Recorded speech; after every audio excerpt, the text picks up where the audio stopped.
Dubai থেকে gift পাই, এখান থেকে গিফট পাই, সব জায়গা থেকে আমি গিফট পাই। বেশি গিফট কারা দেয়, ছেলেরা না মেয়েরা? অবশ্যই ছেলেরা বেশি দেয়, মেয়েরা কম দেয়। আপু পার্সোনাল একটা প্রশ্ন ছিল, আসলে এই পর্যন্ত কয়টা প্রেমের অফার পেয়েছেন? অনেক প্রেমের অফার পাই ভাইয়া, ডেইলি দেখা যায় মেসেঞ্জার খুললেই প্রেমের অফার দিচ্ছে। ডেইলি দেখা যায় মানে মানুষ বলছে যে শাকিব খানের বাসায় বলছে না, আমার বাসায়ও বলছে না, আমাকে বিয়ে করেন, আমি দিব আপনাকে বাড়ি, এরকম অনেক কিছু হয় ডেইলি, মানে প্রেমের অফার, বিয়ের অফার। কাউকে ভালো লাগে না এই পর্যন্ত? লাগে, কিন্তু বলা যাবে না। আপু ফেসবুকের বিড়ম্বনার শিকার কতটুকু হচ্ছেন?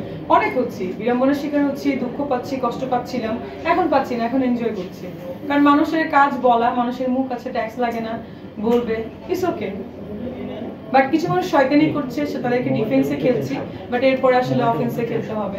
কারণ মানে কিছু 2-4 জন খুব মানে বেড়ে যাচ্ছে শত্রু, ওই শত্রুগুলোকে আসলে সামনে আনবো, ঠিক না এগুলো আসলে।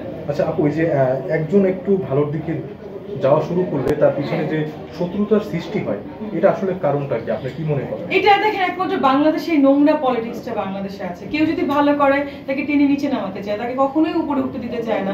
এটা হচ্ছে একটা বড় একটা প্রবলেম। আমি যখন 14 সালে শুরু করেছিলাম, আমার সিনেমা হিট ছিল, অনেক সিনেমা ছিল, তখনও কোনো না কোনো নায়িকা দেখা যায় একজন সে পিছে লেগেছিল।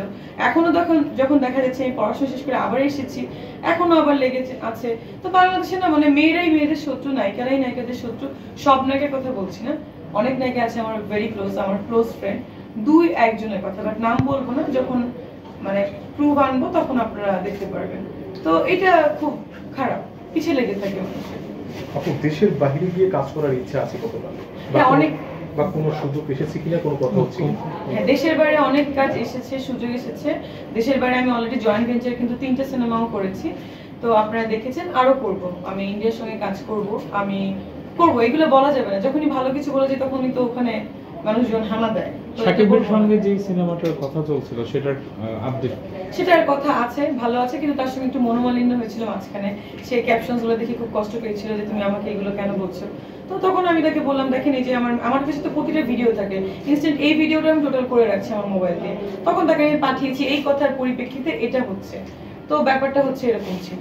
শাকিব খানের সাথে মনোমালিন্য হয়েছিল, এখন কি এখন ঠিক আছে? এখন সে বুঝতে পেরেছে, হবে, কাজ হবে। তাহলে কাজ হবে একসঙ্গে, আমরা কি দেখতে পারবো তাহলে শাকিব খান আর মিষ্টি জান্নাত একসঙ্গে? হ্যাঁ। আপু তুফান সিনেমাটা দেখা হয়েছে? না, দেখা হয়নি। দেখার ইচ্ছা আছে? হ্যাঁ, দেখবো। আমি তো সব সিনেমায় দেখেছি, আমি প্রিয়তমা দেখেছি, তারপরে রাজকুমার দেখেছি, তখন আমি দেখবো, সময় সুযোগ হচ্ছে না, খুব ব্যস্ত আমি।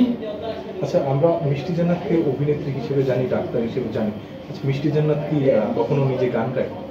আমি কিন্তু ফার্স্টে ইন্ডাস্ট্রিতে সিঙ্গার হতে এসেছিলাম, মানে এসআই টুটুল ভাইয়ের সঙ্গে আমার গানের রেকর্ডিং হবে সেজন্য এসেছিলাম। তারপরে শফিক তুহিন ভাইয়ের সঙ্গে কথা হয়েছিল, সবাই জানে, তাদেরকে জিজ্ঞাসা করতে পারেন। তো তখন আমাকে বলছিল তুমি আরেকটু প্র্যাকটিস করে আসো, ভালো হবে। আমার ইচ্ছা ছিল আমি সিঙ্গার হব, আর যদি বেশি কিছু হই তাহলে সারিকা আপুকে খুব পছন্দ ছিল যখন আমি স্কুলে পড়তাম, এরকম আমি মডেল হব, এরকম একটা মানে ব্যাপার ছিল। তো পরে যখন বলেছে তুমি তো দেখতে ভালো, থেকে গানও গাও, তার থেকে একটু অ্যাক্টিং এ ট্রাই করো, মানে এরকম হইলো। আপু রিসেন্টলি কিছু মানুষ মিডিয়ার নাম নিয়ে অনেক খারাপ কথা বলে। আমরা বলতেই পারি টিকটকার তাদের একজন লিস্টে আছে, সে অনেক নায়িকাকে নিয়ে অনেকভাবে অনেক কথা বলে। এই ধরনের আপনার কাছে কোনো কিছু সামনে পড়েছে কিনা? ওনারা অনেক কিছু বলতে পারে, ওনাদের আসলে ভাইরাল হওয়ার ইচ্ছা, তারা সামনে এসে বলছে সবাইকে নিয়ে। আমি আসলে কি বলবো বলেন, এখন যদি কেউ কাউকে নিয়ে করে, আমি সবকিছু স্ক্রিনশট গুলো রেখে দিয়েছি, আমার সুযোগ সুবিধা মতো এদের স্টেপ নিব আমি, এটা প্ল্যান আছে। 2-1 জনের একটা কন্টেন্ট তুলে ফেলেছে, বা যারা ফেলবে না তাদের সুযোগ সুবিধা বুঝে এইগুলোর আমি স্টেপ নিব। মানে যারা ডিরেক্ট এসে বলছে প্রতিটা মানুষকে অপমান করছে, এটা তো করতে পারে না, না জেনে। আপনার তরফ থেকে কি তাদের কোনো সতর্কতা দেওয়া হয়েছে কিনা?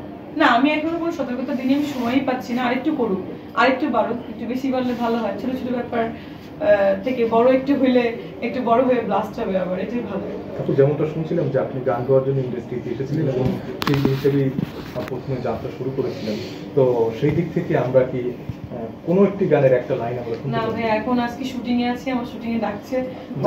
আপু জাস্ট আমরা দুষ্ট কোকিলটা একটু যদি না, এই গানটা আমি গাইতে পারবো না। মানে আপনার পছন্দের যেটা হোক, এই গানটা পছন্দ, আপনার যে কোনো পছন্দের একটা, যেটা আপনি শিল্পী বলছিলেন, মানে এটা কনাপু গেছে সুন্দর, বাট গানটা আমার মিনিংটা পছন্দ হয়নি, এটাই ভালো লাগে না। আচ্ছা, যদি আপনার পছন্দের একটি গানের একটা না, আমার গলা প্রচুর ব্যথা ভাই, আমি কি গাইবো, মানে এটা পুরো ট্রোল হয়ে যাবে আমার গলা নেই। আমার তো সালমান শাহর গান মনে পড়ে, ওই যে সুখ সুখ সুখিয়া এইসব মনে পড়ে, এগুলো গাইলে মানে মান সম্মান থাকবে না, বুঝছেন? আচ্ছা, কেন এই যে সালমান একজন সিঙ্গারকে যখনই প্রশ্ন করা হয় সে তখনই এই একটা কমন আনসার দেয় তার গলা ব্যথা, এই বিষয়টা আপনি কি করে দেখেন? না, আমার গলা আসলেই ব্যথা, এটা সত্য কথা। সবাই বলে আসলে গাইতে চায় না, প্রিপারেশন থাকে না, এরকম আর কি। আপু দর্শকদের উদ্দেশ্যে কি বলবেন? আর কিছু বলবো না, দর্শকদের উদ্দেশ্যে অনেক কিছু বলা হয়ে গেছে, আর বলবো না। ওনাদের যা খুশি লিখুক, তাদের ব্যাপারে। না, শেষ বলে দেন যে আপনি শিল্পী হিসেবে একটু যদি বলে দিন। শিল্পী হিসেবে বলতে চাই যে আপনারা ভুল ধারণা নিয়ে কোনো কমেন্ট লিখেন না। এটা অনেকবারই বলেছি, তারপরেও তারা লেখে, আসলে যারা লেখে তারা আসলে টোটাল জিনিসই জানে না। তো হতে পারে তারা বলে যে কোন সিনেমা আমি জীবনে করেছি, বাট আমি যে অলরেডি 11টা সিনেমা করেছি তারা সেটাই জানে না, কারণ তারা বাংলা সিনেমাই দেখে না। তারা কিভাবে আমাদের নিয়ে কমেন্ট করে? তো এখন তাদের নিয়ে আমি কি বলবো?